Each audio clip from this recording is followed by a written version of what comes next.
Bukid na kayo. Tawa kayo sa bukid. Anong tawag dito? Mga dipunggol. Bukid life.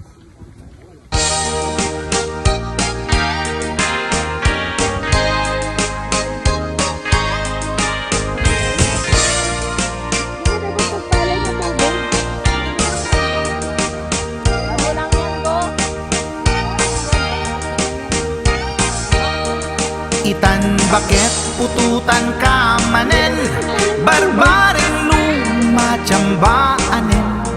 Arapaap mo guwapong aubing, ay iaplag mon dayta ikamen. Naididamo pinutot ko, basbasul mo no di unay guwapo.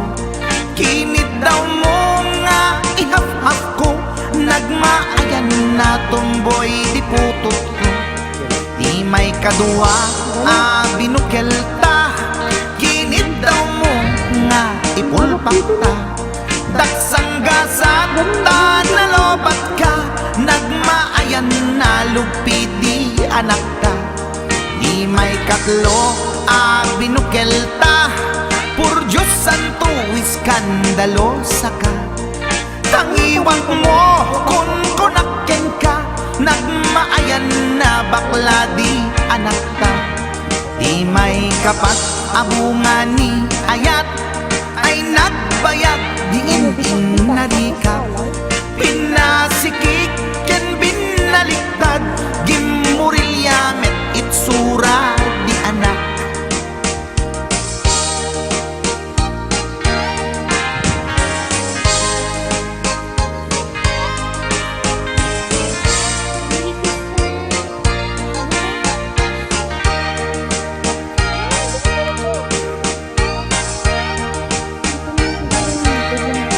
Kalima binukel ta, agkukurot at pistit langana. Jakayat idingan mamilit ka, tay putot ko at dakur kurang na.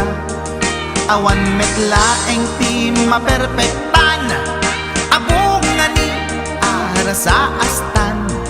Posisyon ta binabalbaliwam, gustong unay style akaratilyan.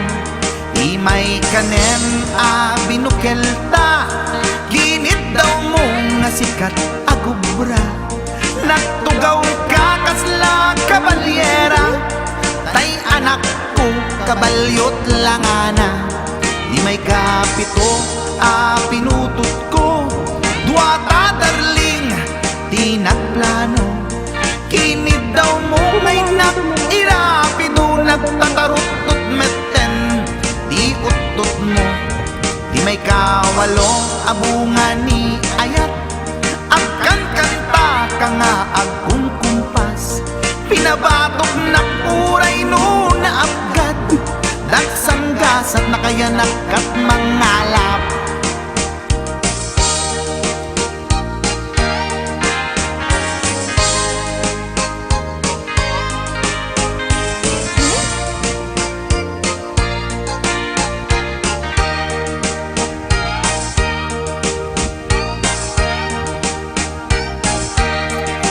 May kasyam inaramid tamanen, kinunam idi maudi daytoyen. Dati putno na umaakmeten, nagdisbumbar payen daytoy armasen. Idi dakgelen tay maikasyam, himiritak sa nga pulwen talaktan. Kalbasan na ket palaygit kan, pututan ka bakit isudi endingnan. Inasakit unay anaken ko, pangit amin anaputot ko. Guwapo ang